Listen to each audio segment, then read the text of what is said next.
Right now on Morning News Now, suspected arsonist, police in Washington state arresting a 37-year-old man in connection with sparking one of the wildfires that have ravaged communities for days. More on those charges as emergency crews race to contain the devastation. Also this morning, sure shot, Todd Blanche now appearing to be one step closer to clinching that attorney general confirmation on Capitol Hill. The GOP holdouts now seemingly on board, and the cutthroat Senate primary in Michigan that's set to be decided by voters later today. Plus, that explosive cyclospora outbreak is now fatal, linked to a pair of deaths this morning.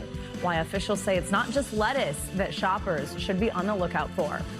And I'm disassociating. That's a mental health buzzword that's quickly becoming this summer's go-to social media diagnosis. But is it simply a step back from day-to-day life or a symptom of a bigger issue? We will talk about it later in the hour, because today is time for our mental health check-in, a segment we love around here. Good morning. I'm Savannah Sellers. Joe is off today. Thank you very much for starting your Tuesday with us. We are going to begin this hour with authorities in Washington state announcing the arrest of a man charged with starting one of the wildfires ravaging the state. Overnight, police took 37-year-old Aaron Farnacci into custody, charging him with first-degree arson in connection with the Old Trails fire. That's one of the most destructive fires burning in the Spokane area. Well, this morning, as crews are still trying to contain the fires that have already burned 8,000 acres and destroyed more than 700 structures. We have NBC News national correspondent Morgan Chesky in Spokane this morning. He has the latest for us. Morgan, good morning.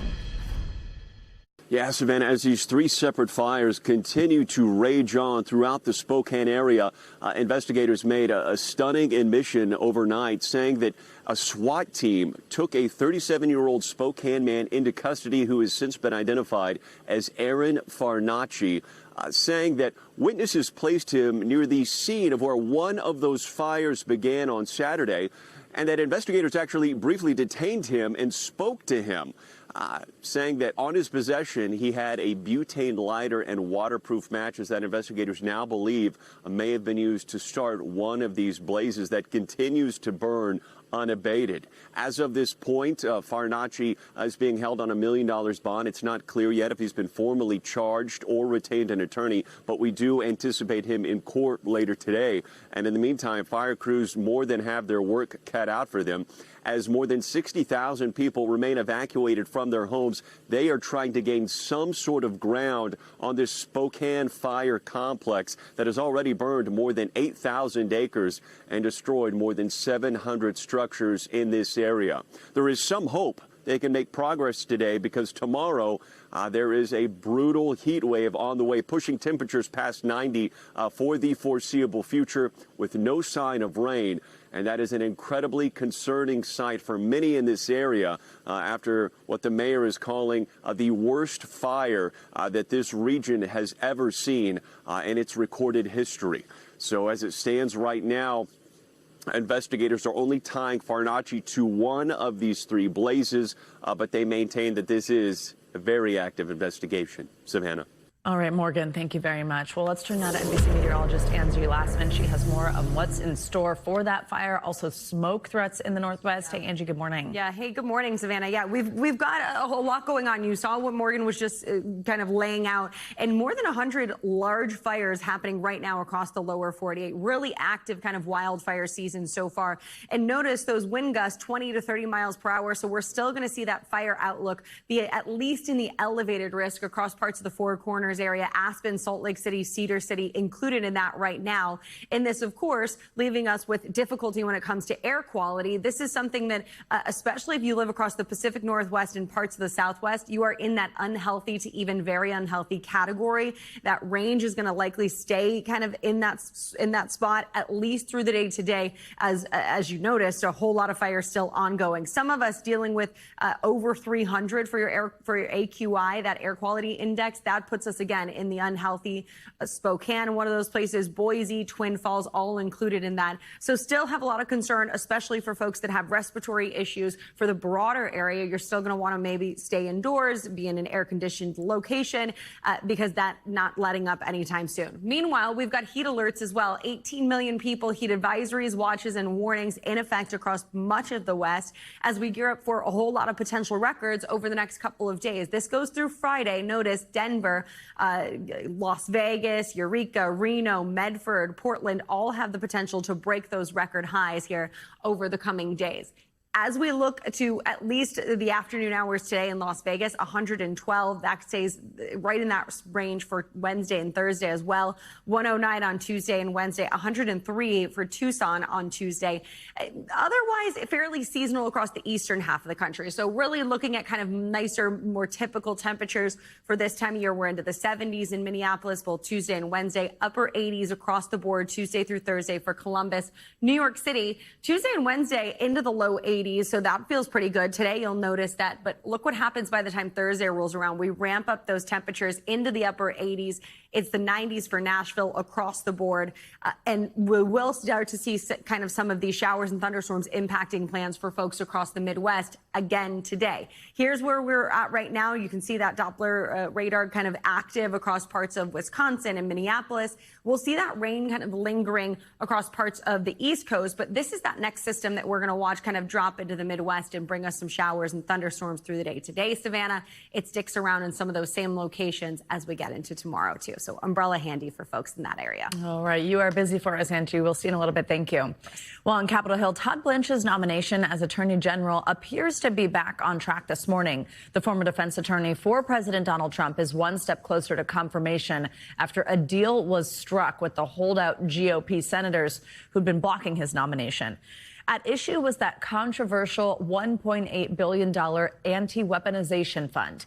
Let's bring in NBC News political reporter Megan Brand with more on this and some other headlines from Washington for us. Megan, good morning. Okay, so, there's been a lot of back and forth here on Blanche's nomination in the past week. We're going to see a lot unfold today. Bring us up to speed on the latest development and what we'll see. Savannah, good morning. Well, in just a couple of hours at 9 a.m., the Senate Judiciary Committee is set to meet to vote on advancing Todd Blanche out of committee into the full Senate floor for his final confirmation vote. Now, this all comes after those two holdout senators, those two Republicans, Senator Tom Tillis of North Carolina and Senator John Cornyn of Texas, indicated that they were going to support Todd Blanche after he had said that he was going to officially rescind that so-called anti-weaponization fund. Yesterday, Senator Cornyn was asked by a reporter whether he trusts that Blanche won't try to come up with some other way of reinstituting that fund. Here's what he had to say. I can't predict the future, so I don't know what somebody might do. I don't know whether somebody might claim this release as immunity from a future tax audit. But what we wanted to do is make sure that there was an authoritative statement about what the scope was intended to be, that it only affected the parties to the underlying lawsuit. Now, if Blanche is nominated favorably, is advanced favorably out of committee as he's expected to be, then he will face a full vote for the Senate to confirm him to that position. We don't have exact timing yet as to when that could be, but it would likely be sometime this week or potentially over the weekend, but before senators go back to their home states for the August recess, likely, Savannah. So, Megan, let's talk, though, about how we got here, what it is that changed minds. We had Republican Senators John Cornyn and Tom Tillis. They were the two big holdouts here on his nomination. What have they said about why they changed their minds and how that anti-weaponization fund factored in here? So this all comes after Todd Blanche over the weekend on Sunday had released a statement saying that the department was officially rescinding that so-called anti-weaponization fund. And he also said that he was clarifying limits on the audit protections for President Trump. And that had been part of President Trump's settlement with the IRS over his leaked tax returns. So After Todd Blanche had released that statement, then we heard from Senators Tillis and Senators Cornyn. They released a statement saying that they are pleased that the Department of Justice has issued a formal order terminating the anti-weaponization fund. And they also expressed their gratitude to Todd Blanche and his staff for working with them, adding, "We look forward to voting to advance his nomination out of the Senate Judiciary Committee soon." And it appears they are poised to do just that, Savannah. All right, Megan, also, we do want to ask you, this is something we were talking about yesterday, President Trump criticizing U.S. Attorney and longtime ally Jeanine Pirro. This is over that vandalism case. It came out of this attempt of the president's to renovate the National Wall reflecting pool. What did he say? Do we know if this has affected Jeanine Pirro's position at all?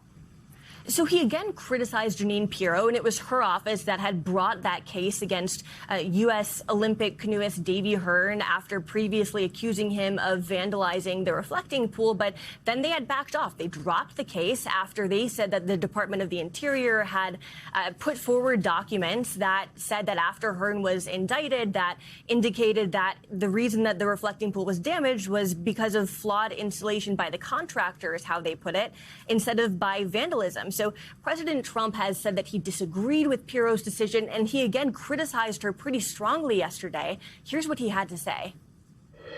I guess she choked. I was disappointed with Jeanine Pirro, really disappointed with Jeanine Pirro. She folded like an umbrella, and people get away with things, and it's a disgrace. Now, Pirro was seen leaving the White House yesterday, and it's not entirely clear why she was there, Savannah. All right, Megan Brand covering a lot for us from Washington. Thank you so much. Well, today is primary day in several states across the country, and the outcome of today's primaries, it could play a pivotal role in which party gets control of Congress. In the lead up to the midterms, recent polls have highlighted a shift among Democratic voters. So get this, many of them no longer trust party leaders. They're gravitating toward more progressive candidates who promise to challenge the system. Well, that shift is playing out in the hotly contested Senate primary in Michigan. It's between Democrats Haley Stevens and Abdul El-Sayed. You hear that election music, you know what time of year it is. NBC News Capitol Hill correspondent Julie Sirkin, she's been talking with voters for us. Julie, good morning. Good morning, Savannah. It is primary day. Voters are voting in many states around the country, from Washington to Kansas to Virginia and Missouri. I'll start there. There's an interesting race for the House that we're watching. Cori Bush is trying to make a comeback for her old seat, taking on Wesley Bell, who beat her last time. The issue then, AIPAC and Israel, seems to be the issue now. Again, Bush running very few ads this time, but both ads center around that issue. An insurgent campaign trying to use this momentum that progressives have around the country to take on Bell. Let's move to Michigan, where I am now. I spent last evening following Haley Stevens around in Grand Rapids as she's tried to make her final pitch to voters. This is a four-term congresswoman, someone who says she rolls up her sleeves, is a Midwest gal, is ready to work, particularly for that auto industry that is so big in the state of Michigan. She's taken on a centrist, moderate approach to this campaign. Her opponent, Abdul El-Sayed, is a progressive and insurgent backed by the progressives, not necessarily the leaders of the Democratic Party in Michigan. Stevens says she's keeping her focus local. Abdul El-Sayed, though, running away with it in multiple polls. He has the support, the momentum of young voters, a lot of students in this state. Israel, as I mentioned, a big issue in that race as well. And so I asked Stevens how she plans to extend and reach across to those voters to try and get them to support her in November if she pulls it out today. Here's what she said. We need long-term peace. You know, Netanyahu has failed in that goal. He's attacked me by name. I very much believe in a two-state solution. My Democratic opponent doesn't. And, you know, I understand that people might disagree. But leadership in public service is also taking positions and communicating effectively and transparently. And that's how I've won 4 tough elections, you know. And look, here's the other thing I'll say is Michiganders who talk to me, what I hear from them is, honestly, I've been all over the state, is it's about costs. You know, and we have a democracy, and it's okay to disagree. You know, I am here to get us long-term peace. I'm here to stand up to Donald Trump and his abuses of power. I have done that. People are talking about my style and approaches, but I win for my state, and I'm fired up to do something for Michigan in this moment. Stephen's answer, or lack thereof, really shows you the moment that Democrats find themselves in, unsure of how to move forward. She's running a campaign that is against Trump, against ICE, against all of these issues that Democrats seem to put at the top of their list. But I interviewed multiple voters who are supporting El Sayed. Some of them said they don't even know if they consider themselves Democrats, and they don't know if they would vote for Stevens if she won the primary today, come November. So this is a big moment for Democrats, not only about control of the Senate and the House and governors' mansions as well, moving into November, but for this primary, it will tell us a lot about the future of the Democratic Party. All right, Julie Sirkin, thank you so much. Well, in the Middle East, there is mixed messaging over the status of talks aimed at ending the 5-month-long war between Iran and the U.S. President Trump says talks got underway yesterday to get the Strait of Hormuz reopened, a big sticking point. But Iran denies discussions with the U.S. are happening, saying it's only speaking with Oman. The denial prompted the president to accuse Iran's leadership of being, quote, duplicitous. Mr. Trump also warned Tehran that time was running out to make a deal, issuing this threat yesterday. I want to give them every last chance before decapitation. And we're talking at the request of Iran, backed by Saudi Arabia, backed by UAE, and backed by Qatar in particular, but others also. They all wanted to give this a last chance. This is a last chance. This is not something that, if it doesn't happen, this is a last chance for them to sign a good document. NBC News International correspondent Raf Sanchez joins us on this now. Raf, good morning. So the president once again threatening these further attacks if a deal isn't reached, using the word decapitation there. Let's just start on, is it clear if talks are actually happening right now? So, Savannah, it does seem that there are talks going on, but according to the Iranians, they are between Iran and not the United States, but Iran and Oman. That's that small Arab country on the other side of the Strait of Hormuz. And the Iranians and the Omanis have been speaking for some time now about coming up with some kind of framework where they jointly control what had previously been a free and open international waterway. The mood music coming out of this is that the Iranians would no longer be charging tolls, as they said they have done in the past, but instead charging some kind of service fee for ships to go through the Strait of Hormuz. Now, that is likely to be unacceptable to the United States. It is likely to be unacceptable to other Gulf Arab states, but it sort of seems to be the only show in town right now in terms of negotiations. It is really not clear that there are any substantial talks going on between the U.S. and Iran right now, despite what the president is saying. And we are certainly not seeing high-level summits in Switzerland like we were at the beginning of this process. As you say, President Trump has repeatedly said that he is about to engage in very large-scale strikes and then called those strikes off, citing progress in these negotiations. But that progress so far hasn't yielded any kind of major deal. Savannah. Raf, the president had even suggested that the Strait of Hormuz could be reopened today. I mean, is that likely? What is the situation when it comes to the Strait right now? There's just no indication that the Strait of Hormuz is going to be open today. In the last 11 hours or so, we had another update from the British Maritime Agency that monitors the Strait. They say another commercial ship was attacked as it moved through the Strait. It's not clear at this point that it was Iran, but that is certainly the suspicion. And President Trump can say again and again that the Strait of Hormuz is open. He can say that the American military is in the area, that it has the ability to protect ships. But what we are seeing is the Iranians are still able to strike these oil tankers, strike these cargo ships with drones, with speedboats, with mines. And all it takes is for the shipping companies or for the insurance firms behind the shipping companies to decide that it is just too dangerous to try to send a fully laden oil tanker through this critical waterway. And it means that this blockage continues. Savannah?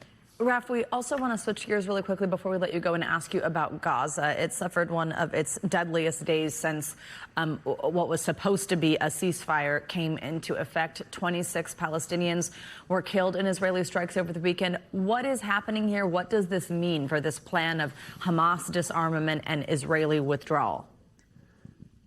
Yeah, so President Trump announced with a lot of fanfare that there had been a breakthrough, that Hamas had agreed to disarm. In the days since, we have not seen progress on the ground, and we have not heard from the parties themselves, Israel and Hamas, that they have agreed on any kind of framework here. One of the basic sticking points is whether Israel withdraws at the same time that Hamas disarms, or whether Israel withdraws first or Hamas disarms first. And right now, there is a big disagreement about the sequencing. And until you get that moving, it's unclear that there's going to be much progress here. Savannah.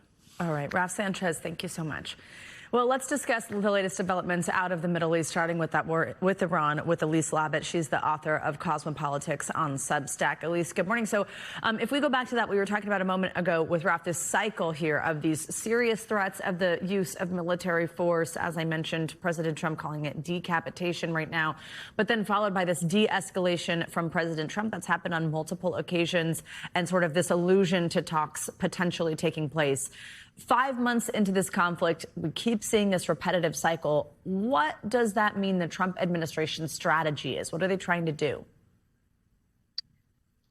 I don't think there's any strategy, really. They're just trying to get the Strait of Hormuz open. I think the threats are really the problem if they're not backed up by anything really serious. I mean, these continued strikes every few days and then stopping. Iran doesn't have to beat the U.S. on the battlefield militarily. It just has to withstand the strikes. And the Iranians feel that this is what they can withstand. The president obviously is loath to escalate the conflict, put boots on the ground, really go after some of the targets that it would take to hold the Strait of Hormuz and keep it open, or go for the denuclearization. And at this point, the fact that the president keeps making threats and pulling back, the threats don't really mean anything. It's kind of like the boy that cried wolf. And so the threats are really counterproductive at this point, because the Iranians know that they're not being backed up by action. Elise, as we mentioned, Iran is also denying that any direct talks with the U.S. are happening from their perspective. Is that a case of trying to kind of like outlast the U.S. in any way by not engaging in these conversations, because then it means that the confusion and the closure of the Strait of Hormuz continues, which is sort of this big chip that they have? I just think at this point, they're trying to make the U.S. kind of look foolish and mock the president, because there are talks going on. I mean, as Raf said, the talks are just not going on directly. And what President Trump says is, we're talking to him. There's kind of mediation going on between third parties, whether it's the Omanis, whether it's the Qataris. The Saudis have been involved in talks. The Turks have been involved in talks. So there are talks with other parties going on with Iran. But Iran keeps this strategy that it's not going to release control of the Strait of Hormuz. You know, this Strait of Hormuz has been around, as we've been talking for decades. The Iranians have had this card to play. Now they know they can play it. This is their new nuclear weapon. And I don't see any deal that doesn't allow the Iranians some type of authority over the Strait of Hormuz. I don't know what that looks like, whether it's a face saving, whether it's some kind of monetary, allocation for them. This is where they're drawing their line in the sand, and they're not giving it up. And now they're talking to Omanis about who's going to get what. The Gulf states, as you saw over the weekend, talking with the president. In theory, there's a framework deal in place that ships would go in one area of the Strait of Hormuz through Iran and come out the Omani way. But there's really nothing clear about whether the Iranians would be compensated for that. All right, Elise Labott, thank you so much as always. We've got much more to come on this hour of Morning News Now, including the pair of deaths now linked to that massive cyclospora outbreak. What you need to know before stocking up on your next trip to the supermarket. First, though, after the break, a warfare revolution taking up the front lines of Ukraine's campaign against Russia. The robotic weapons shaking up battlefield strategy. That's next. We're back with a look at a battlefield strategy that experts say could revolutionize militaries and conflicts around the world. In its war against Russia, Ukraine became one of the first countries to use robotic weapons in the air and on land. Well, now the country has successfully launched the first ever robotic attack at sea. Well, that conflict's heavy emphasis on drones and robots is starting to influence other militaries. In an exclusive report last week, NBC News revealed that as part of a recent agreement between the U.S. and Ukraine, that the U.S. will start testing Ukrainian-made weapons right here at home. NBC News international correspondent Matt Bradley breaks down how robots are changing the future of warfare. On this narrow strip of land in the Black Sea, a new chapter in the history of warfare. The Ukrainian military releasing a video showing a naval drone landing on a beach, then launching a robotic vehicle armed with a machine gun to open fire on Russian targets nearby. It may not be on the grand scale of Allied forces storming the beaches of Normandy, but it's being widely reported as the first known fully robotic amphibious landing. It's not easy to make robots work with other robots. It's even more difficult to have robots at sea working with robots on the land. That's tough for humans. Ukraine's showing how to do it with robotic systems. And it's not just drone strikes from the air. They're starting to take the place of soldiers on the battlefield. Last summer, Ukraine reported carrying out a combined aerial and ground-based drone attack that captured a Russian position without risking a single casualty, taking 2 Russian soldiers prisoner after they waved a cardboard sign reading, "We want to surrender." And future missions may not even need a remote human operator. Ukraine is building AI into its drones to aid in navigation, targeting, and overcoming signal jamming, according to Washington think tank CSIS. And recently, a senior figure in the Ukrainian defense industry told the New Scientist magazine the country had already killed a Russian soldier with fully autonomous drones. The feature reportedly called Terminator Mode.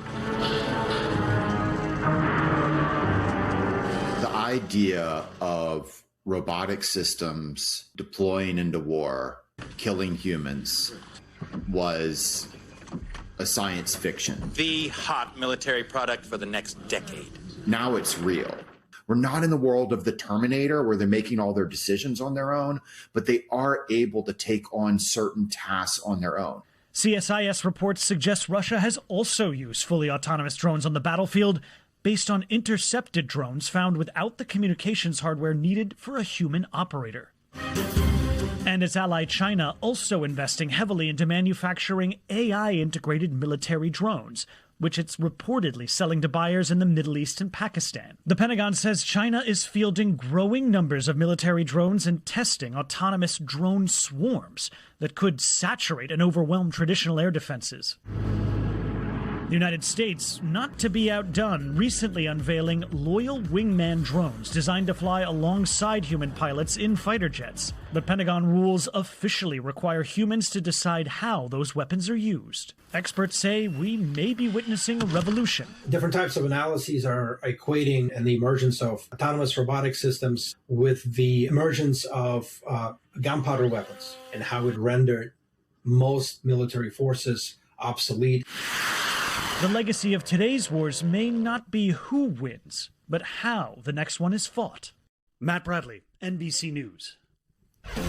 Well, we have more developing news out of Russia as well. A well-known anti-war politician and critic of Vladimir Putin has left the country amid an election crackdown in Moscow. NBC's Matt Bodner joins us to take us around the world in 60 seconds. Hey, Matt, good morning.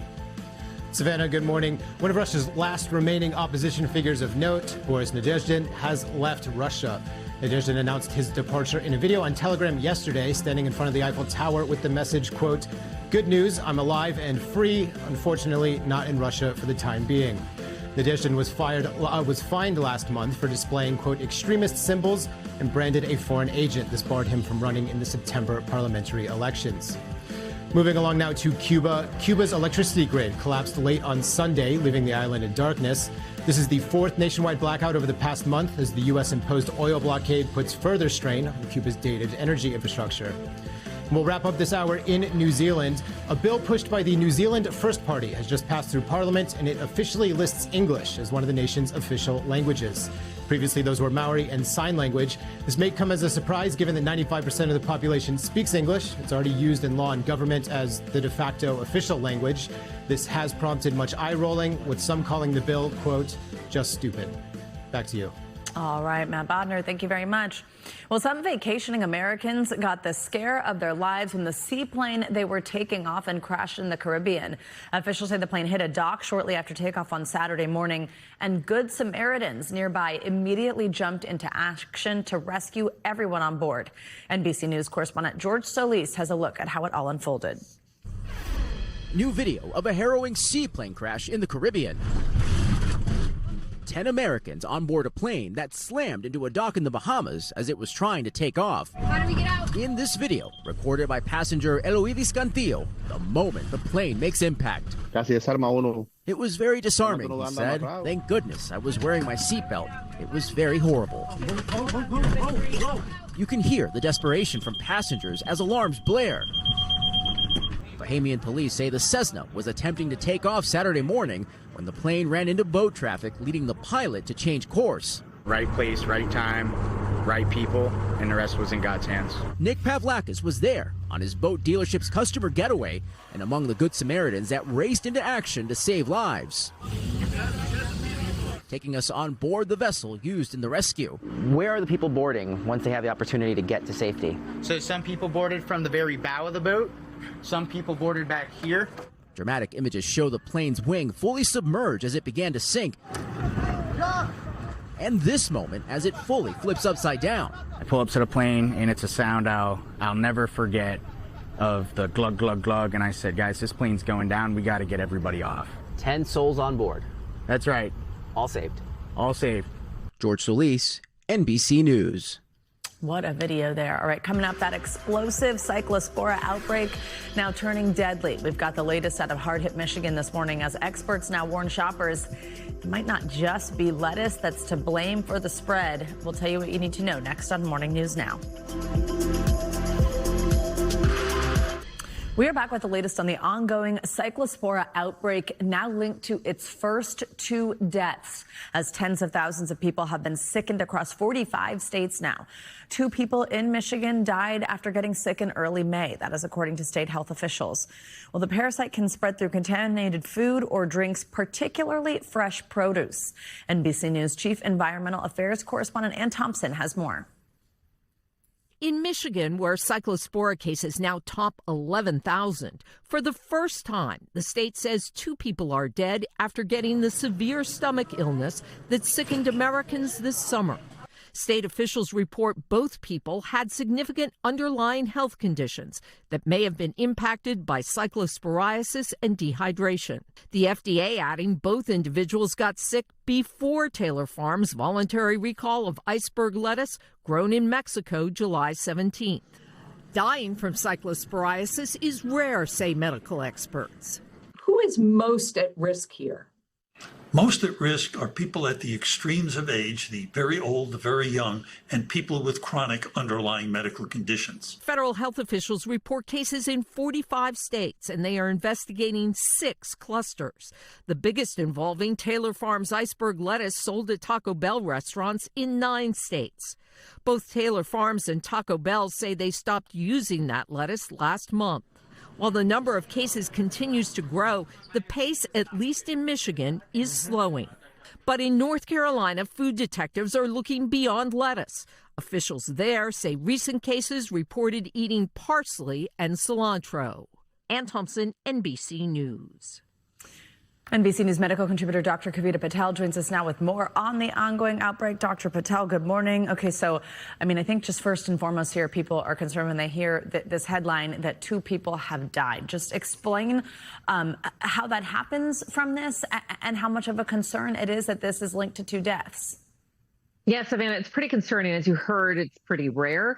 And so this does make sense that Michigan has reported that these are 2 individuals who had underlying health conditions. If you're wondering what kinds of conditions, I don't know those specific 2 cases, but it's likely some sort of cardiac disease, other underlying conditions that when you have that degree of diarrhea or dehydration, it just puts a stress on the body. And as a result, the body gets overwhelmed and goes into basically kind of a mode of shock or failure. That doesn't explicitly explain those 2 specific cases, but it can be very logical to see how one thing can lead to another. Savannah, especially if diagnosis is not made promptly and early, which is especially what's been happening with cyclospora. So when this outbreak first emerged, I mean, what we were really talking about here, based on the information that health officials were giving us, was that it was linked to iceberg lettuce. Now it could be more than that. I mean, what kinds of foods should we be worried about? Is it back to that broader swath of produce? I think it's smart to just remember that, yes, we have identified one of the sources, but just given that map that we showed across the country and where cases are, it is unlikely to be one source. We know from interviews in Michigan, Illinois, and Indiana that we had thousands of people that never reported going to a Taco Bell or having that type of lettuce. Of course, they might not remember, but not that large volume of people. So yes, indeed, I would say that even for myself as a practice, the things that cause cyclospora every year, we normally see 2,000 cases, so it's not unusual to have cases. Very unusual to have this many cases. It's not just the iceberg lettuce or the leafy greens. It's also those really small microscopic greens, things like basil, herbs, cilantro, and then obviously some things like berries, which are very hard to necessarily get into those crevices, and raspberries could be a culprit only because you can't properly wash them. And we still need to find out exactly what's causing this. But we will still see more cases until we lock in what's causing this in multiple outbreaks around the country. And just a second ago, our viewers might have seen those numbers on the screen. Just this summer alone, more than 18,000 confirmed or probable cases, when normally in a whole year we see fewer than 4,000 cases. So clearly, I mean, a true outbreak going on right now linked to something that is in our food supply. When do you think we see this ease?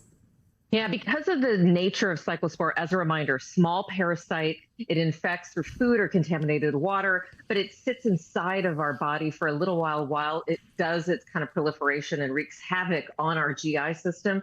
And that can take 1 to 2 weeks from the time you acquired the parasite to the time you have these symptoms. So it is likely we will still see symptoms well into August, hopefully to be contained by the end of August.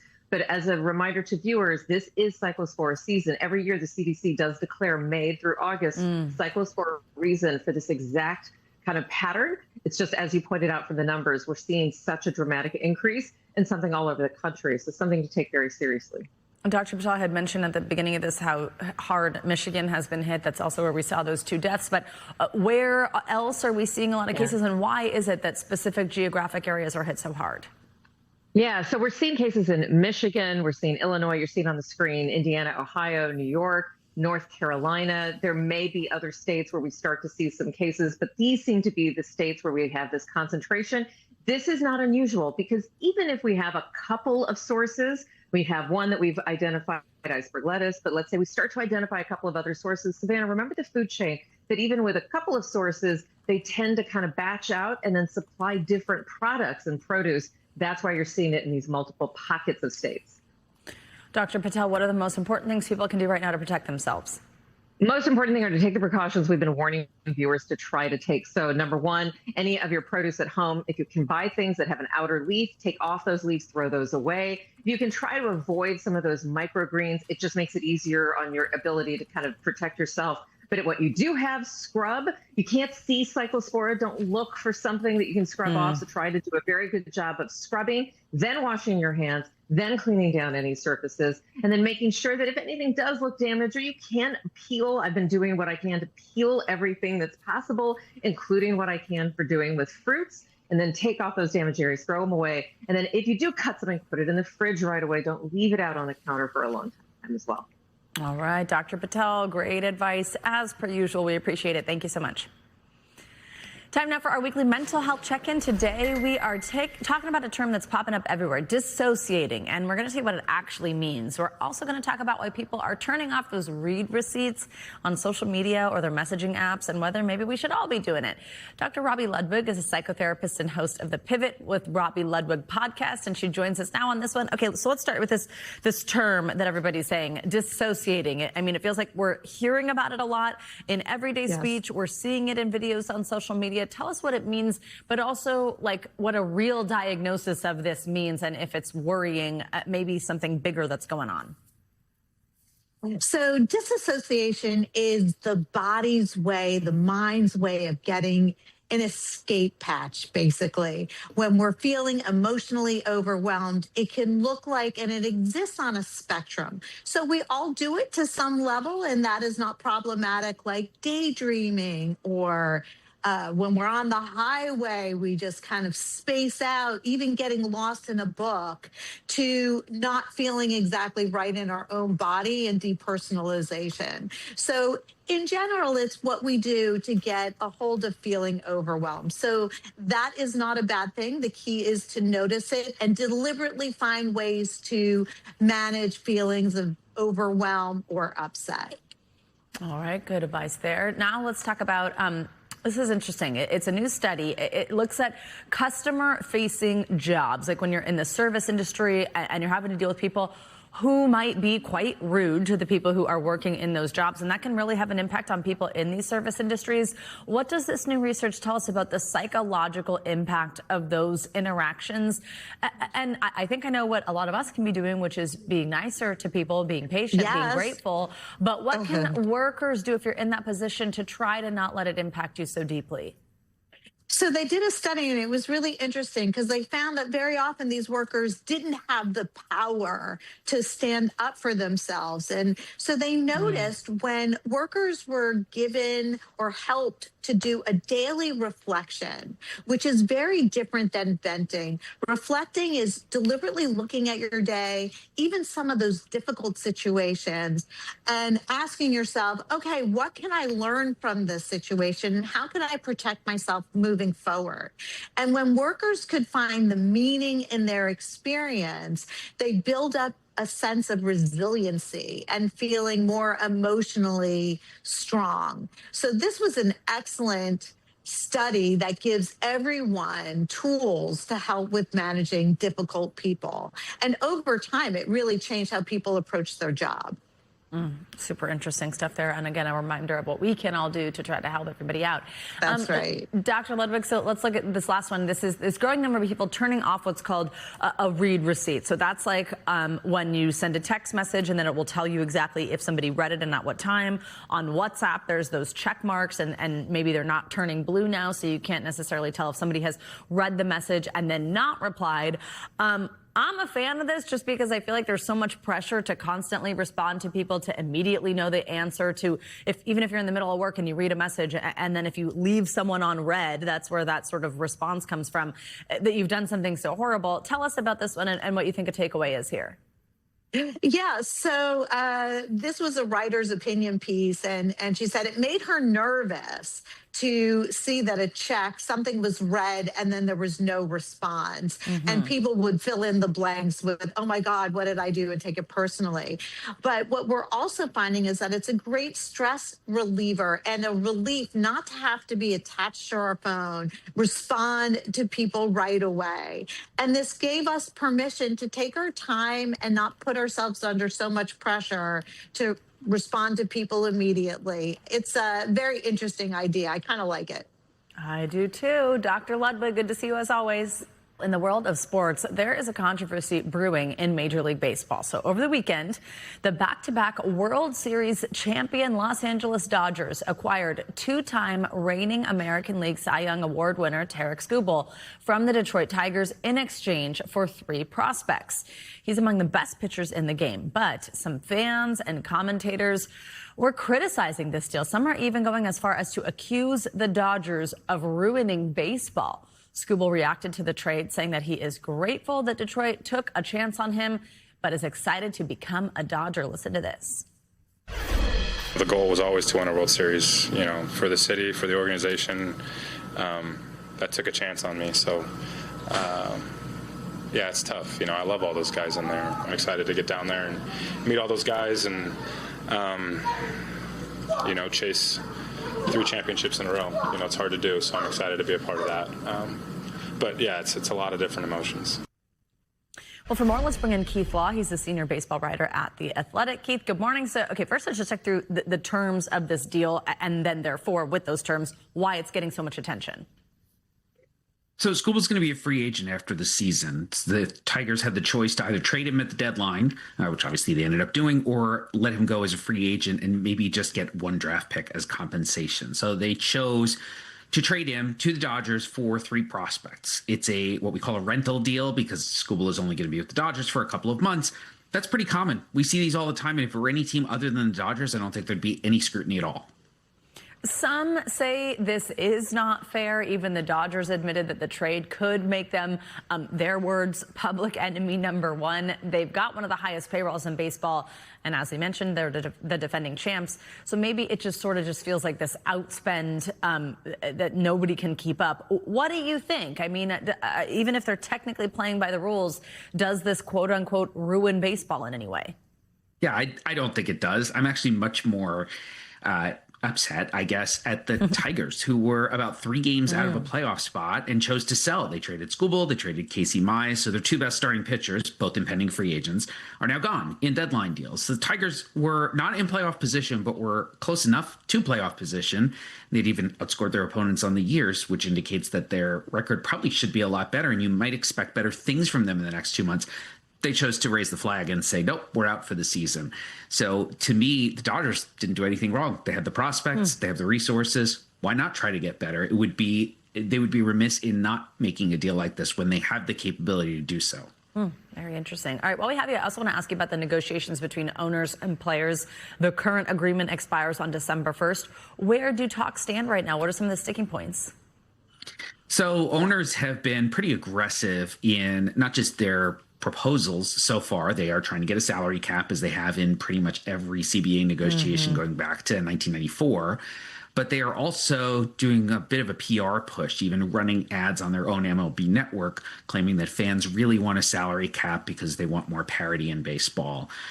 And the union is steadfastly saying, no, we're not interested in that. All that's going to do is increase owner profits. It's not going to improve parity, and it's certainly not going to benefit the players at all.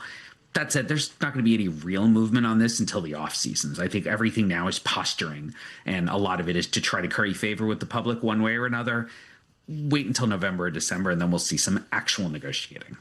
All right, Keith, thank you very much. We appreciate your time. My pleasure.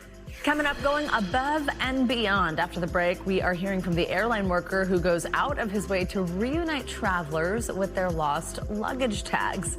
His story next on Morning News Now.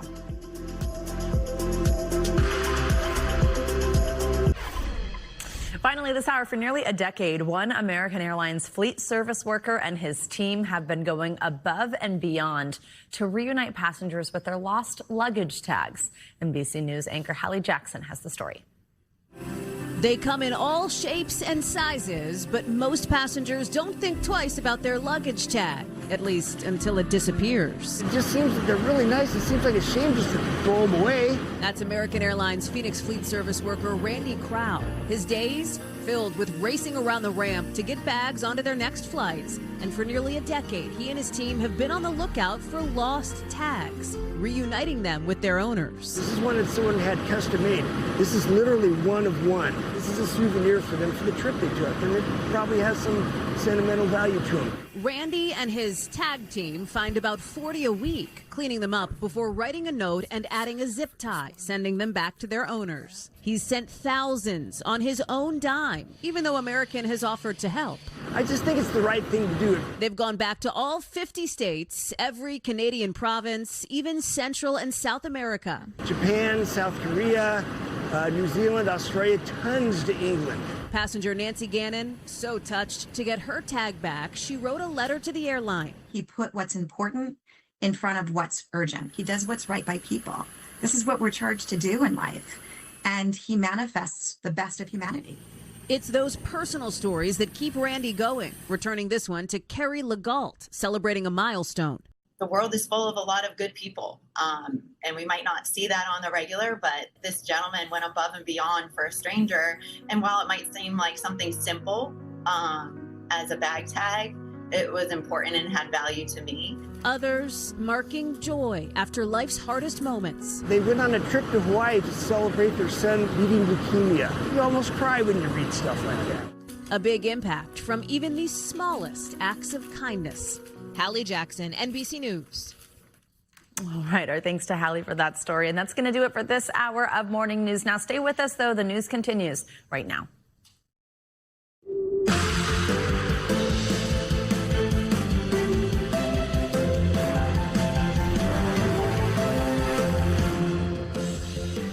Good morning. morning. Thank you so much for starting your day with us. I'm Savannah Sellers. Joe's off today. Right now on Morning News Now, path of destruction. Aerial images out of Washington state giving us a first-hand look this morning at the hundreds of structures devastated by wildfires over the weekend. As authorities say they've arrested a man they allege started one of these fires. Now, more than 60,000 people remain under evacuation orders, while some have been given the okay to return to what is left of their neighborhoods, all as firefighters continue to beat back those flames. We're on the ground in Spokane with the latest.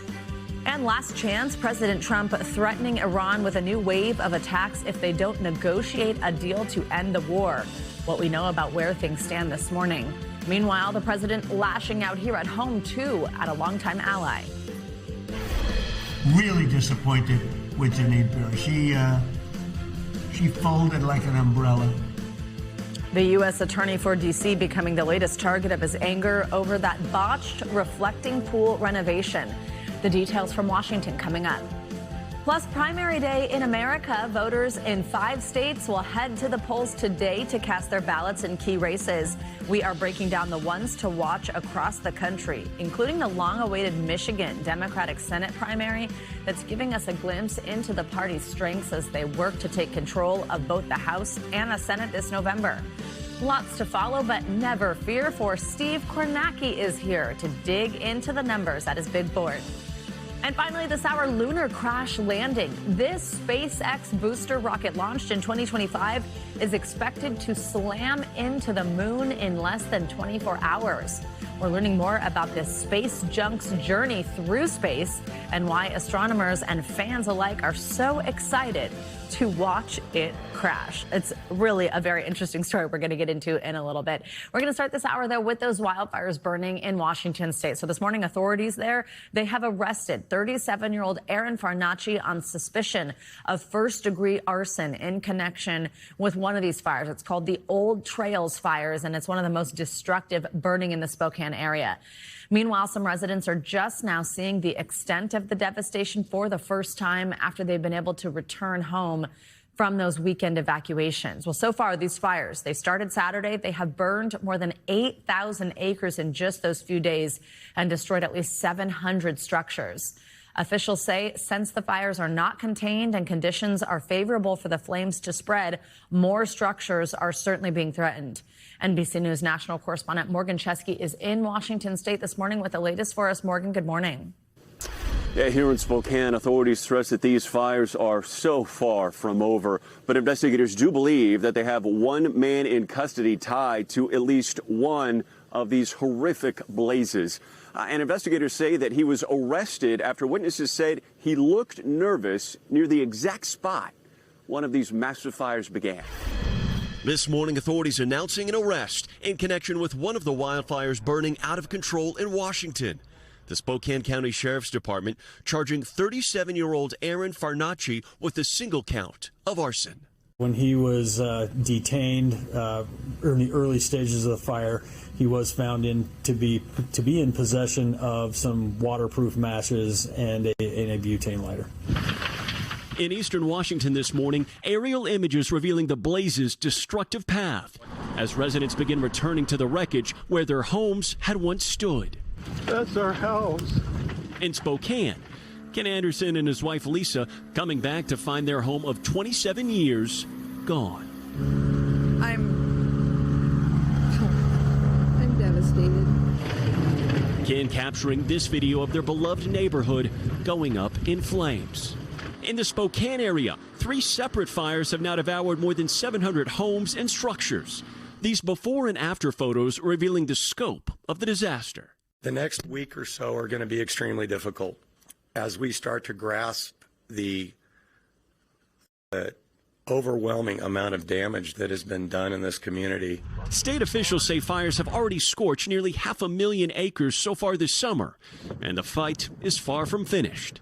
Dozens of wildfires are burning across the West, including in Utah and Oregon, where conditions spawned this rare fire-nado, a twister of flames and superheated air caught on video. Back in Spokane, officials are urging residents to follow evacuation orders and stay out of active burn areas. This is really apocalyptic and pretty scary.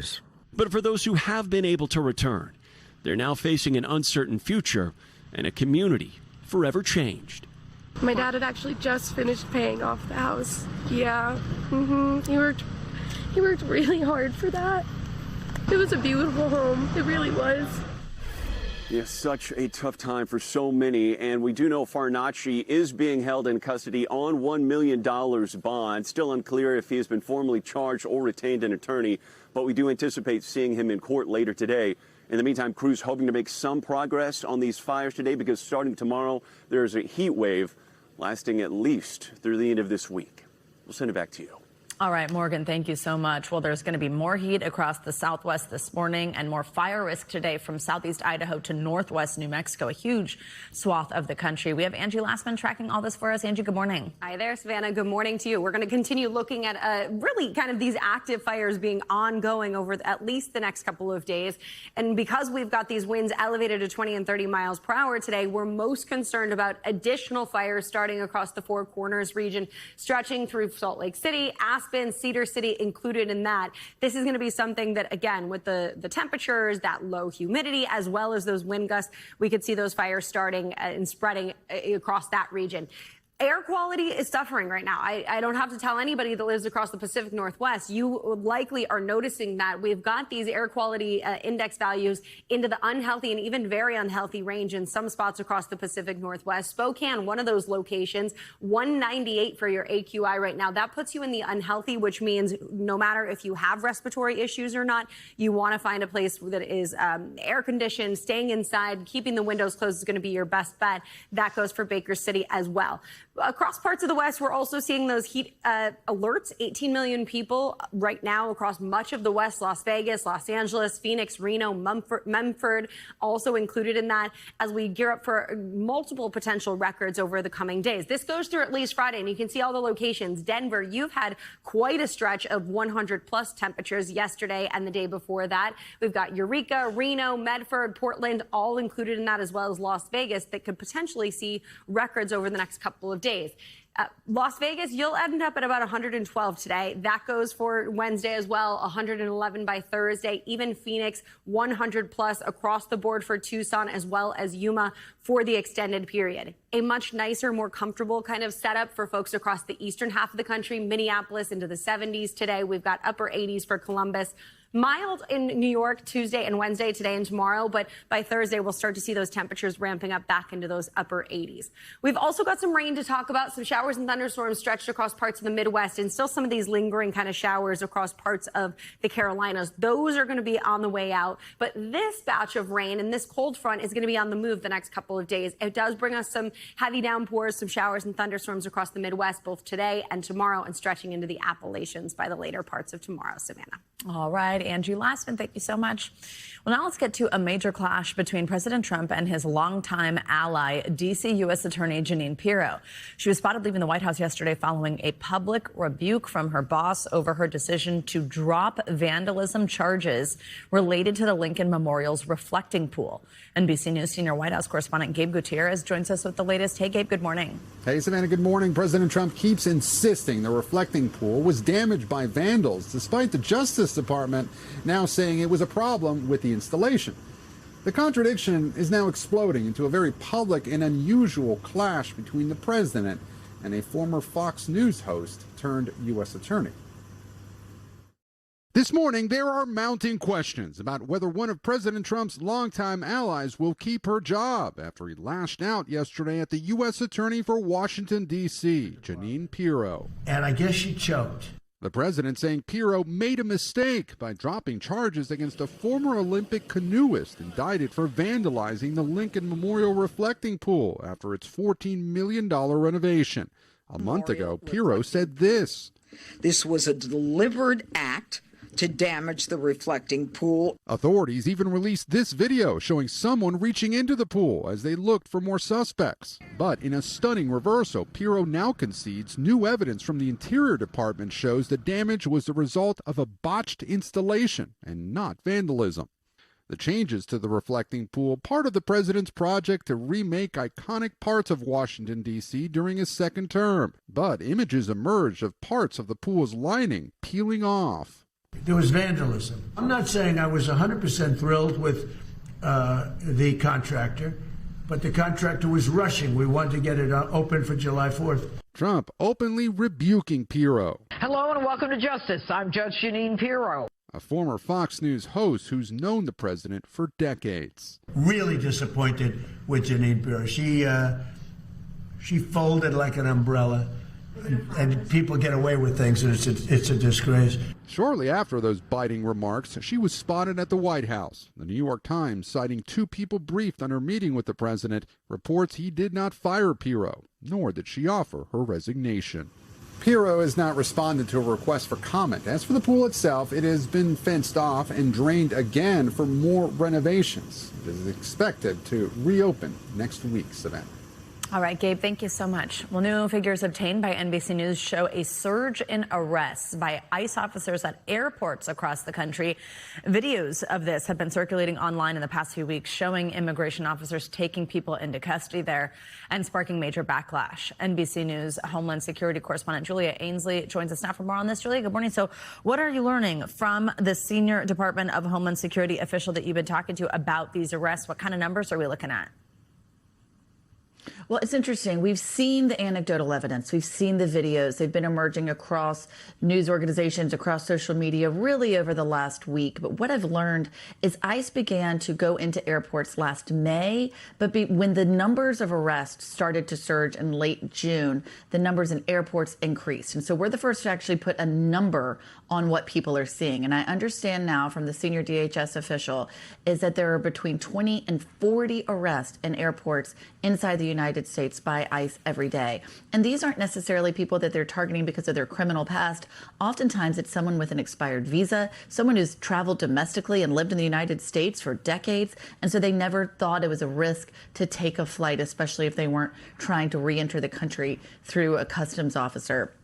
And so in this case, some of these people are being detained. 20 to 40 day isn't a lot when you think of the fact that they are arresting sometimes between 1,300 and 1,800 people a day across the country. But it's enough to have a real impact and put fear into people who may be thinking about traveling, and for it to be incredibly visible to the American people as they are going through these airports and watching these videos that are captured on phones.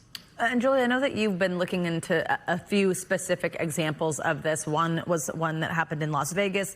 One was in San Francisco. Tell us what you're learning and seeing.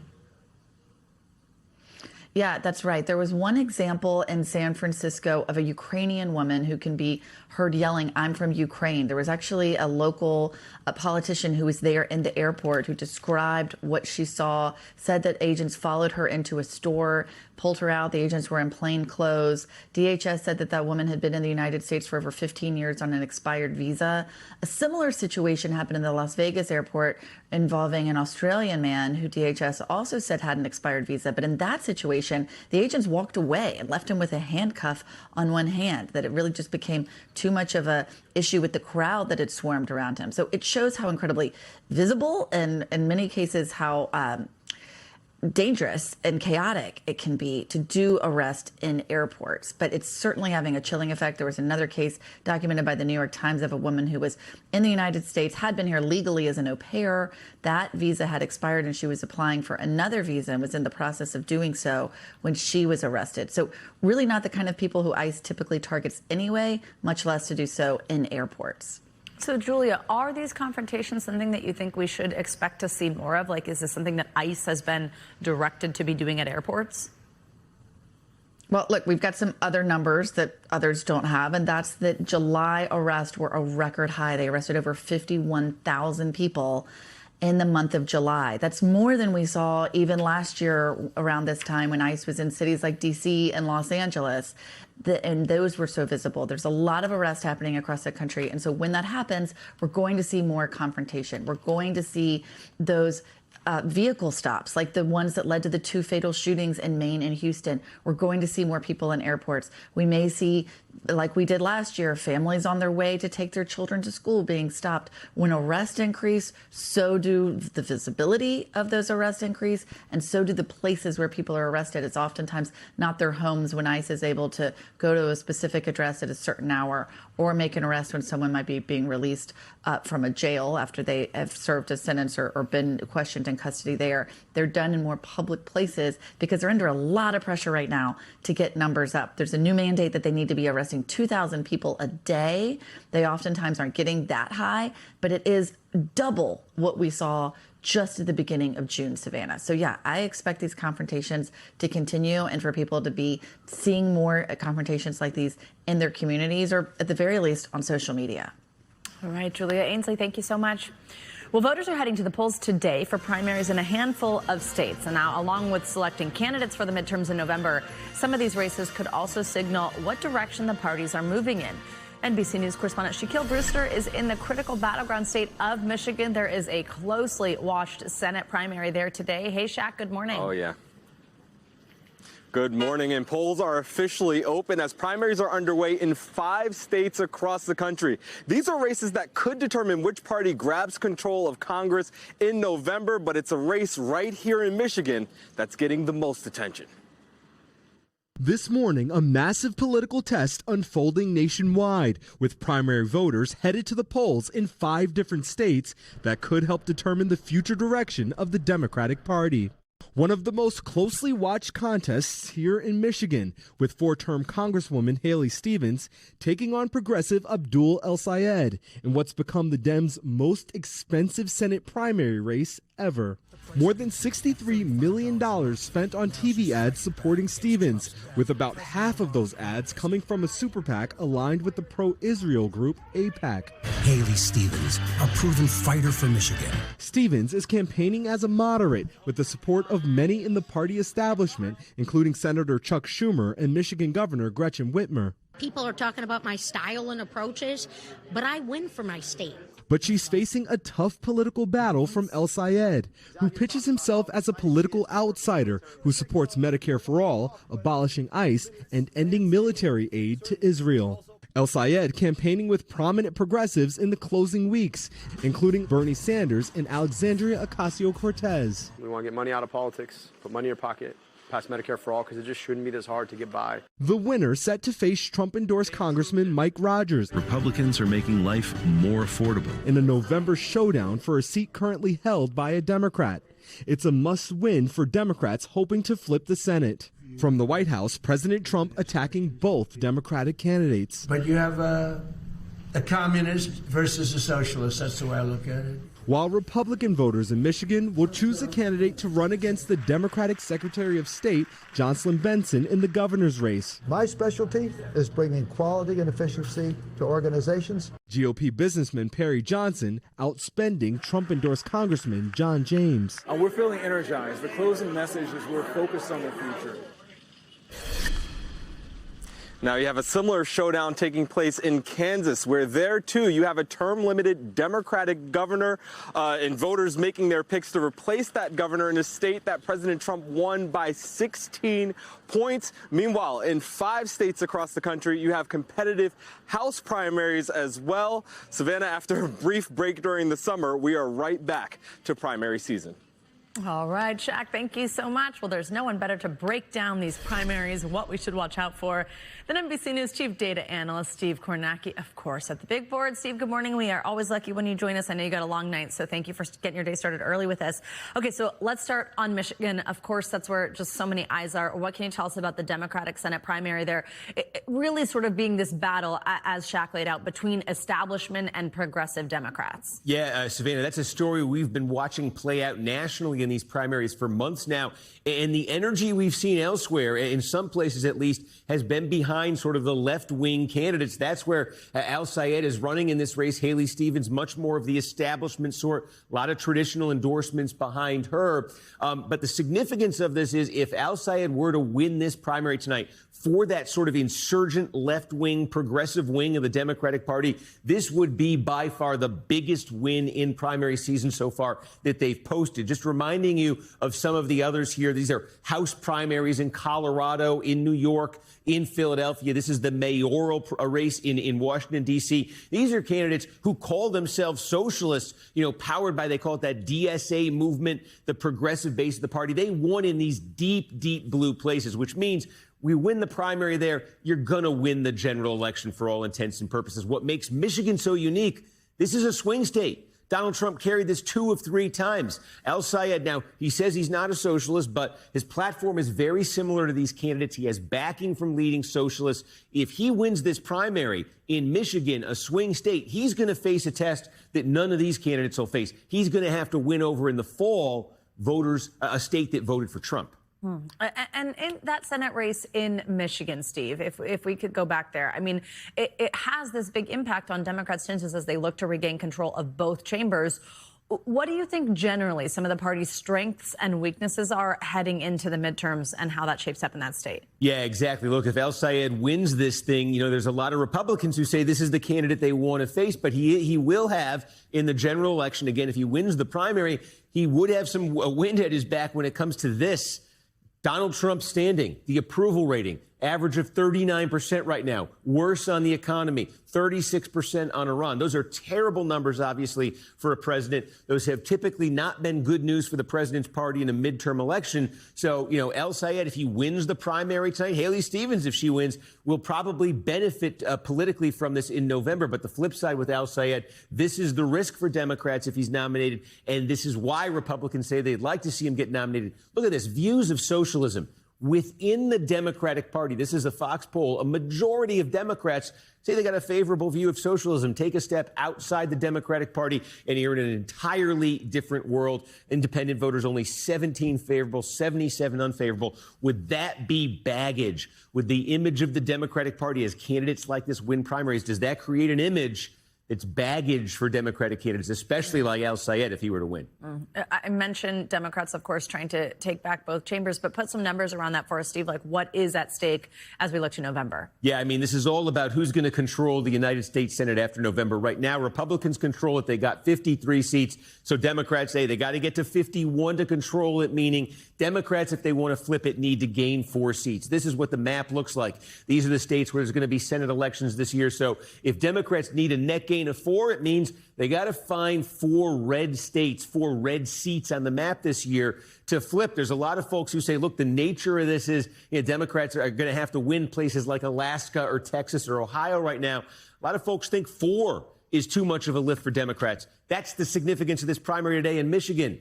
If El-Sayed wins this primary, this is a Democratic-held seat right now. The Democratic incumbent's retiring. If El-Sayed is the new candidate for Democrats, does he put this seat at risk for them? And if he were to lose it in November, then Democrats would need 5 pickups. They would need to pick up 5 red seats. And there's not a lot of people out there who think they can do that. All right, Steve Kornacki, again, lucky to have you. We appreciate you starting your day early because I know it's going to be a late night for you. Thank you so much. And don't miss our special live coverage of the midterm primaries tonight, beginning at 9 p.m. Eastern on NBC News Now. So, yeah, like just 12 hours later from now. And there's Steve's picture. He'll be joining for that. But lucky for us, he was here. For expert analysis and updates on the midterms all season long. Also, look how cool this is. Scan the QR code. Subscribe to The Data Dive with Steve Kornacki. He has a weekly newsletter out every Tuesday. We could all use a little more Kornacki in our lives, so make sure to sign up for that. Well, now let's switch over to the ongoing cyclospora outbreak. Michigan is reporting 2 deaths linked to the parasite, which can cause those severe gastrointestinal illness that we've been talking about. The CDC says so far this summer it has sickened thousands of people across 45 states. NBC News correspondent Ann Thompson has been following this story. She joins us now with more. Hey, Ann, good morning. Hey there, in Michigan, where cases now top 11,000, 2 people who had cyclopsoriasis are dead. Now, on its own, cyclopsoriasis is rarely fatal, but medical experts and public health officials say this surge in cases needs to be taken seriously. This morning, health officials in Michigan confirming the first 2 deaths related to cyclospora in the U.S. as the CDC and FDA continue to investigate the multi-state outbreak of the parasite they've linked to contaminated iceberg lettuce. Michigan's health department writing that both of the deceased, quote, had significant underlying health conditions that may have been impacted by cyclosporiasis and dehydration. The FDA adding both individuals got sick before Taylor Farms' voluntary recall of iceberg lettuce grown in Mexico on July 17th. We get a lot of cyclospora outbreak every summer. In a new interview with USA Today, Health and Human Services Secretary Robert F. Kennedy Jr. denying that the record number of cyclospora cases are a result of last year's sizable CDC staffing cuts. No, they had nothing to do with it. We had no cuts in our food surveillance system. A microscopic parasite that thrives in warm climates, cyclospora causes severe stomach illness, but is rarely deadly, according to health experts. In the majority of instances, it just makes you miserable for a period of time. So far this summer, there have been more than 6,700 lab-confirmed cases of cyclosporiasis by the CDC.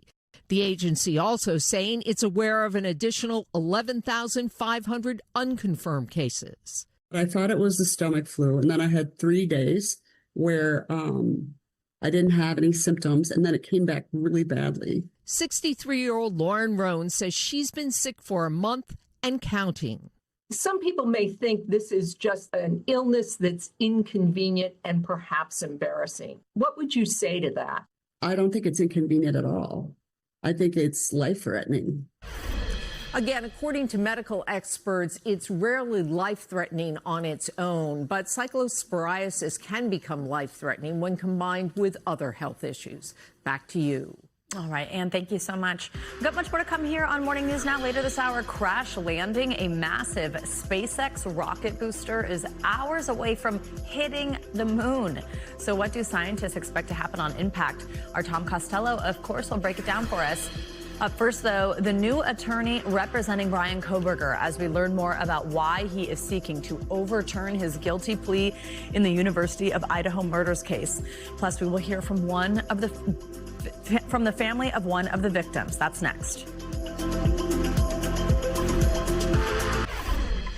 We are back with a new development in the Idaho College murders case. Bryan Kohberger is now represented by a public defender as he seeks to overturn his guilty plea in the murders of 4 University of Idaho students. The move comes as a Netflix docuseries about the case is now streaming. NBC News senior legal correspondent Laura Jarrett has the latest. Laura, good morning. Hey there, guys. That plea deal prosecutors struck with Bryan Kohberger came as a shock at the time, but his latest effort to unwind it all now much harder to do, especially given all the evidence against him. But it doesn't mean he can't try, now with some new help by his side. This morning, a new attorney now representing Bryan Kohberger as he mounts a long-shot bid to backtrack on his plea deal. Are you pleading guilty because you are guilty? Yes. Court records now showing a new public defender assigned to Kohberger's case, more than a year after he agreed to a plea deal, admitting in open court to killing 4 University of Idaho students, Kaylee Gonsalves, Madison Mogan, Ethan Chapin, and Xana Kernodle, in their off-campus home. In handwritten documents filed last week, Kohberger now saying he was convinced to falsely confess by coercion, disinformation, false promises, and the withholding of exculpatory evidence. Also accusing his former public defender of ineffective assistance of counsel and suggesting without evidence that his plea deal was not voluntarily entered because of threats asserted by petitioner's legal counsel. Despite the new attorney, legal experts in Idaho say his new efforts are almost certain to fail. There is no chance that he's going to end up out of custody on this thing. His claim to be an innocent man is far too little against the mound of evidence against him. But for Kaylee Gonsalves' sister, who addressed Kohberger directly at his sentencing, I will call you what you are. Sociopath, psychopath, murderer. The filing still comes as a shock to the system. That fact that someone locked behind bars still has the ability to re-victimize their victims, that's something that isn't just very easy to get over. Moscow Police Department, you're in here now yourself. Kohberger's new legal filing coinciding with the release of Netflix's new 3-part docuseries. He didn't even have to say their names. That's not enough. Kaylee's sister Olivia saying the plea wasn't the closure their family needed. This will never be over for us. until the defendant is no longer breathing on this earth. So we reached out to that new public defender we mentioned for Kohberger, who says he doesn't have anything to share at this point. He's still getting up to speed. It's also possible that this petition could just be resolved by the judge on the written pleadings alone without actually having a hearing. We've also reached out to his former public defender and the families of the other victims, but have yet to hear back. Back to you. All right, Laura, thank you so much. Well, the family of one of the Idaho victims, Kaylee Gonzalez, her parents Steve and Christy, along with her sister Aubrey, spoke with Craig Melvin earlier on today about Brian Kohberger's latest legal move and how they are trying to move forward. Here's some of their conversation. Steve, the last time we chatted here on the show, I recall you expressing some frustration that the case never went to trial. Now, of course, the same week that this documentary comes out, he tries to change his plea. Would you like to see a trial? Would you actually like to see this go to trial this time around? That's never changed. I've been consistent through and through. The evidence was there. I want to honor all the work that the agents did, and I think it should have stood. We need to make case law. You know, Idaho had a chance. We spent $8 million.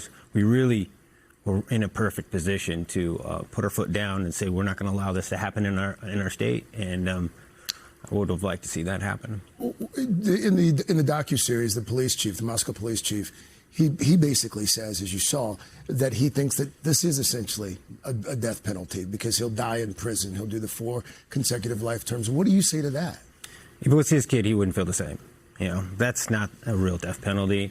And it's my child, and I'm going to demand the highest standard of law. And that's not dying in prison, you know, getting vegan meals and being treated like some kind of celebrity. And that's not even close. I did actually appreciate him saying that. And the police chief? Yes, the police chief. I never actually had thought about that. But death row is different than... you know, in which he is not on death row. So the life that he would live up until the time he would die is different. So that is, you know, a small factor there, or a big factor. We shouldn't pay for his PhD. And he's going to get a PhD in prison. Why? Because our system is questionable. Somebody like that should not keep going to school. Our thanks to Craig for that conversation. Well, the Gonzalez family also said they are now focused on their nonprofit. Murder Has a Name. It works to expand access to advanced DNA testing, investigative resources, and funding to support families seeking justice. We're also following some developing news out of Spain, where the fallout continues following a deadly surge of migrants at the border. NBC's Matt Bodner joins us now to take us around the world in 60 seconds. Hey, Matt, good morning. Savannah, good morning. Last week's rush of more than 60,000 Moroccan migrants into Spain's Ceuta territory appears to have been fueled, at least in part, by Instagram posts suggesting that Spain's border had opened. This then spiraled into social media users tracking Coast Guard patrols and giving instructions on how to swim around the border jetty. Thousands became convinced that a path to Europe was open to them. Many of them walked back to Morocco, but some remain in the hills surrounding the city. Moving along now to Myanmar, the detained Burmese leader Aung San Suu Kyi was allowed to meet with a delegation from the Red Cross this week. This actually marks her first known contact with the world outside of prison in 2.5 years. She was detained after a military coup in 2021 and sentenced to 33 years in jail, what are generally seen to be trumped-up charges. We'll wrap up this hour with the nation formerly known as Nauru. This is a small island nation located northeast of Australia. They have officially changed their name to an older version, notoriously difficult for foreigners to pronounce. Here it goes, the Republic of Nauru. The name more accurately reflects the country's native language and history. Back to you. All right, Matt, thank you so much. Well, coming up, national security experts are on edge over the safety of the nation's utility plants after hackers took control of the computer systems at dozens of water treatment facilities across the country. We're going to have the details next on Morning News Now.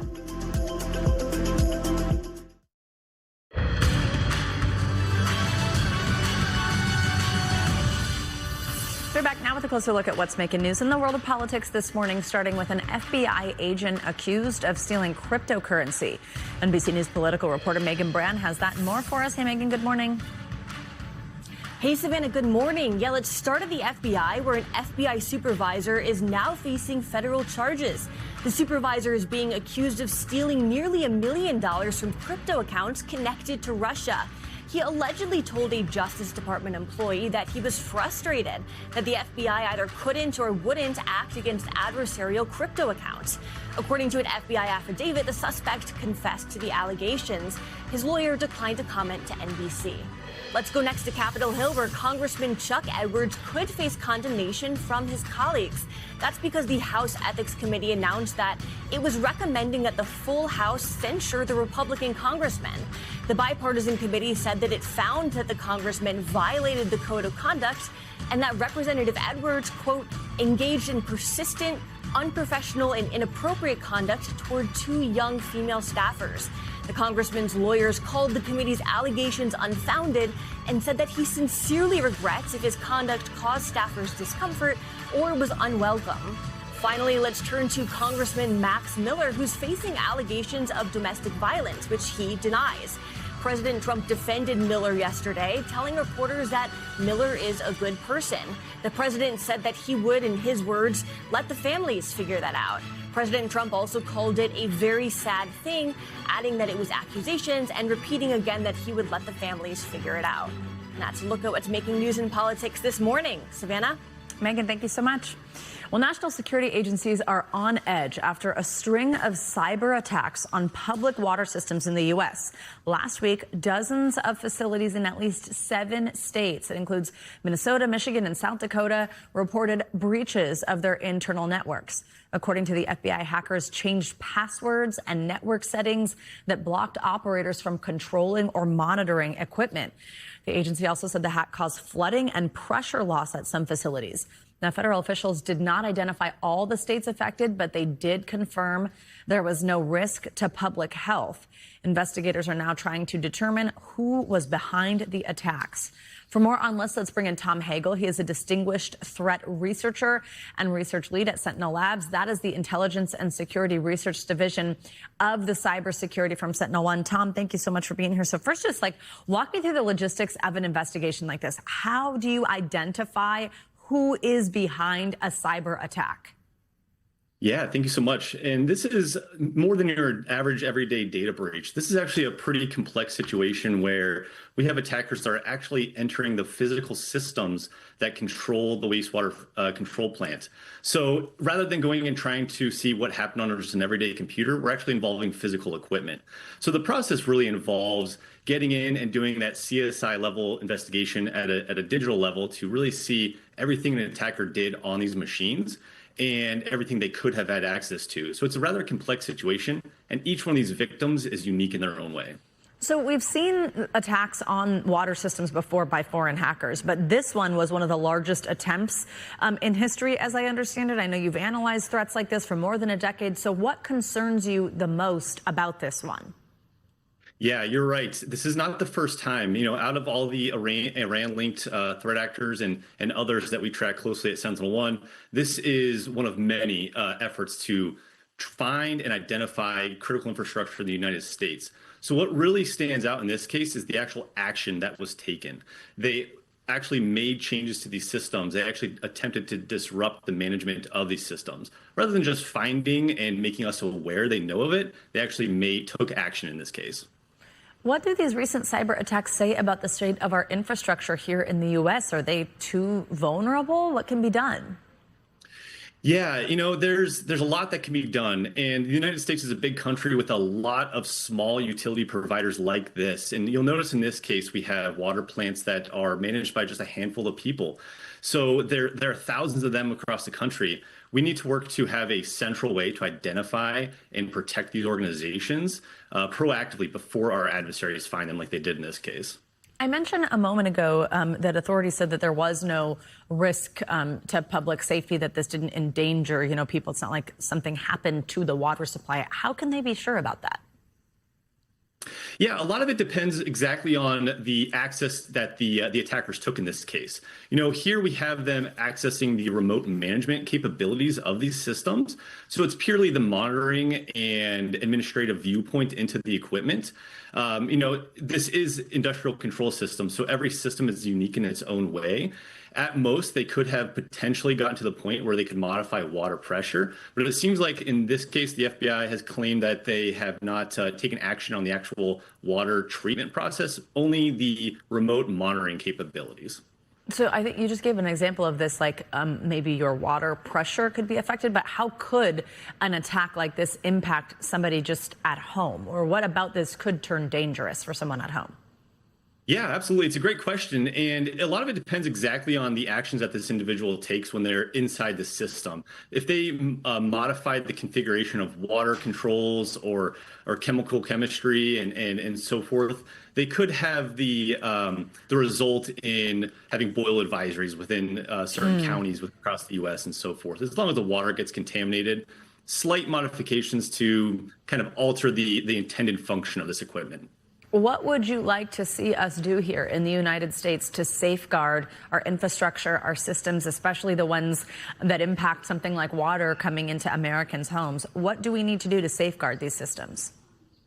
Unfortunately, there's not one clean answer. A lot of it depends on working together with the manufacturers of these systems to secure them before they're shipped. When they land in these water facilities across America, they need to be secured already. We can't rely on the small, under-resourced staff at small plants throughout the United States to do the security and rely on organizations like us to manage it all. We need to ship it default and then have the federal capability to enforce and monitor those systems. Tom Hagel, thanks so much for joining us this morning. I appreciate it. Good conversation. Thank you so much. We are back now with a lunar crash landing that we are looking ahead to later tonight. Get this, a large piece of an unmanned SpaceX rocket booster is expected to slam into the moon, kicking up a massive cloud of lunar dust. And astronomers around the world are already training their telescopes on the impact zone. NBC News senior correspondent Tom Costello, we don't need to tell you this anymore, but we will. He covers all things out of this world for us. He joins us on this one. I mean, Tom, this has space fans, this has astronomers pretty excited, even though it sounds kind of bad and scary, but you're going to explain it all to us. No, nothing bad or scary about it. Everybody's excited because they're hoping that they're going to learn more. We'll learn more about the moon, right? And NASA has done this before. Back in 2009, it crashed a rocket into the lunar South Pole, and that confirmed the presence of ice. And so now SpaceX is going to crash a rocket booster as NASA now prepares to land astronauts on the moon within just a few years. It's magnificent. I got a picture of it with the wide lens. 4 months after the world watched the Artemis II crew's spectacular lunar flyby, a piece of space junk is about to slam into the lunar surface at 5,400 miles per hour. Ignition and liftoff. It was January 2025 that a SpaceX rocket sent 2 robotic landers to the moon. Now, as an accidental bonus, the massive rocket booster is getting pulled closer and closer to the moon. What has happened is essentially a mixture of solar activity and gravity forces have put it on a path towards the moon. At 2:34 a.m. Eastern Time tomorrow, that booster will crash into the moon, digging a massive new crater.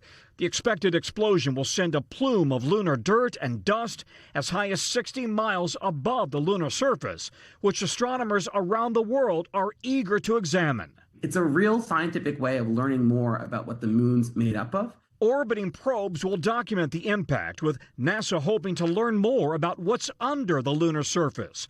Artemis 4 astronauts are expected to land on the moon within 2 years. Ultimately, NASA wants to create an Artemis base camp on the moon and use that to go to Mars. We're learning and building up to doing something extremely hard, being able to operate astronaut crews on a near continuous basis on the lunar surface. Meanwhile, this upcoming space junk crash underscores a big concern for NASA. There are now more than 130 million pieces of space junk orbiting the Earth. From pieces of rockets and dead satellites to straps and covers, hardware, bolts, and nuts. Last year, a Chinese spaceship with astronauts on board was hit by debris.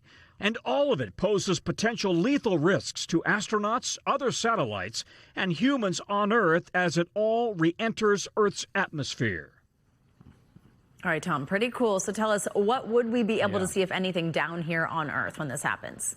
Okay, so you might be able to see this lunar crash landing from home, but you'd have to have a really good telescope focused on the moon's Einstein crater area, but probably not with the naked eye, right? So NASA's going to have an orbiting probe capturing the impact. Hopefully we will get to see the impact and the giant plume of debris shooting into the lunar sky. So unless you want to get up at 2:34 a.m. and tune in, and then that's up to you, but I'm going to be asleep at 2:34 a.m. Tom, I would have thought you'd have found yourself a telescope to be watching from. I'm going to watch the replay. I'll watch it 5 a.m. I'll be watching it. Okay, I got it. Tom, thanks so much. All right. Welcome back. We're going to end this hour with a father-son activity that's caught on in a big way. A 10-year-old boy and his dad turned their love of baseball into a daily game of catch. It survived rain, snow, even a little distance. NBC Nightly News anchor Tom Yamas explains. Ooh, that was a good one. Like a lot of fathers and sons, Reed McCashlin and his 10-year-old boy Colby love to throw a ball around. So last summer, they set out to play catch every single day for a whole year. Day 28, day 130, day 293, day 350 of playing catch with my kids every day for a whole year. Rain. Hey, Colby, guess what? It's raining. Shine. In the dark. And in the snow. Even getting creative with it when Reed had to travel. Colby's brother and sister often getting in on it too. Oh, she got it! Finally, the big day rolled around. We actually made it to day 365. 1 full year of playing catch together. There's only one way to celebrate this day. Want to go play catch? Yeah. All right, let's go. We've been using the same baseball every single day for the entire year, so we'll probably retire this one, pick out a nice brand new white one, and start playing again for another year. Colby dreams of being a big leaguer someday and loves the practice. But mostly, he's just happy to be out there with his dad. It's fun to spend time with him every single day. Life gets busy, schedules get crazy, but when we set aside those 5 to 10 to 15 minutes every single day to spend time with each other, it just gives us a chance to connect, gives me a chance to get to know my kids beyond the surface level things, and it gives me a chance to really build some memories with them. Tom Yamas, NBC News. Oh, how cool is that? That's going to do it for this hour of Morning News Now. Stay with us, though. The news continues right now.